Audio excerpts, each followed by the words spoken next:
Hello. പടക്കളം എന്ന ചിത്രത്തിൻ്റെ second day Kerala box office collection റിപ്പോർട്ടാണ് ഇന്ന് നമ്മൾ നോക്കാൻ പോകുന്നത്. വീഡിയോയിൽ മുൻപ് വീഡിയോ ലൈക്ക് ചെയ്യുക, ചാനൽ സബ്സ്ക്രൈബ് ചെയ്യാൻ വേണ്ടി ശ്രമിക്കുക. ഈ വരുന്ന മെയ് മാസം അങ്ങോട്ട് ധാരാളം ചിത്രങ്ങൾ OTT റിലീസ് ചെയ്യും. നമ്മുടെ ചാനൽ ഭാഗം പരിശോധിച്ചാൽ നിങ്ങൾക്ക് ആ വീഡിയോയ്ക്ക് കാണാൻ വേണ്ടി സാധിക്കുന്നതായിരിക്കും. അതൊക്കെ ഒന്ന് കാണാൻ വേണ്ടി ശ്രമിക്കുക. ഷർഫുദ്ദീൻ, സുരാജ് എന്നൊക്കെ പ്രധാന കഥാപാത്രങ്ങളായി ഇന്നലെ റിലീസിനെത്തിയ ചിത്രമായിരുന്നു പടക്കളം.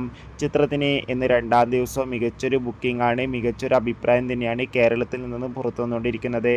അതുകൊണ്ട് തന്നെ എല്ലാ സിനിമാ പ്രേമികളും ഒരേപോലെ ചിത്രത്തിൻ്റെ ഓരോ കളക്ഷൻ റിപ്പോർട്ടും അറിയാൻ വേണ്ടി കാത്തിരിക്കുകയാണ്. ഫൈനലി ചിത്രത്തിൻ്റെ രണ്ടാം ദിവസത്തെ ഏറ്റവും പുതിയ കേരള അപ്ഡേഷൻ പുറത്തു വന്നിരിക്കുകയാണ്. ചിത്രത്തിന് ഇന്ന് രണ്ടാം ദിവസം കേരളത്തിൽ നിന്ന് 1.5 കോടിക്കടുത്ത് കളക്ഷൻ നേടിയെടുക്കാൻ വേണ്ടി സാധിക്കുമെന്നാണ് ട്രാക്കിംഗ് റിപ്പോർട്ടുകൾ സൂചിപ്പിക്കുന്നത്. കാത്തിരിക്കാം പടക്കളം എന്ന ചിത്രത്തിൻ്റെ കൂടുതൽ കളക്ഷൻ റിപ്പോർട്ടിനായി.